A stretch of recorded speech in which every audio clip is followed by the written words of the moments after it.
Hello, നിങ്ങൾക്ക് ഞാനൊരു nest കാണിച്ചു തരാം. ചിലർക്കൊക്കെ ഇത് അറിയുന്നുണ്ടാവും, എന്നാലും നമുക്ക് ജസ്റ്റ് കാണാം. അപ്പോൾ ഗൈസ്, ഇതാണ് സംഭവം. നമ്മുടെ തൊടുകളിലൊക്കെ ഉണ്ടാകുന്നൊരു സംഭവമാണ്. ഞങ്ങളിവിടെ മലപ്പുറത്ത് തുപ്പലംപൊട്ടി എന്നാണ് പറയുക. ഇത് എന്താ ചെയ്യാന്നുള്ളത് കാണിച്ചു തരാം കേട്ടോ.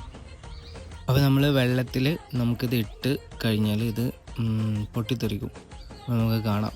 അപ്പോൾ അത് ഉമ്മ ചെടിയൊക്കെ നനയ്ക്കാൻ വേണ്ടി കൊടുന്ന് വെച്ച വെള്ളമാണ് കേട്ടോ. നമുക്കിതിലിട്ട് നോക്കാം എന്താ ഉണ്ടാവാൻ നോക്കാം.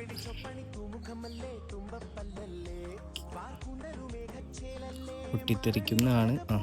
ഒന്ന് പൊട്ടി, അടുത്ത പൊട്ടി.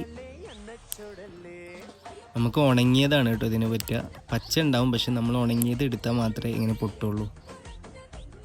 ഏകദേശം എല്ലാം പൊട്ടി തോന്നുന്നു. അപ്പോൾ നിങ്ങൾ ഇതുപോലൊക്കെ ചെയ്തിട്ടുണ്ടെന്നുണ്ടെങ്കിൽ കമൻറ്റ് ബോക്സിൽ പറയൂ കേട്ടോ.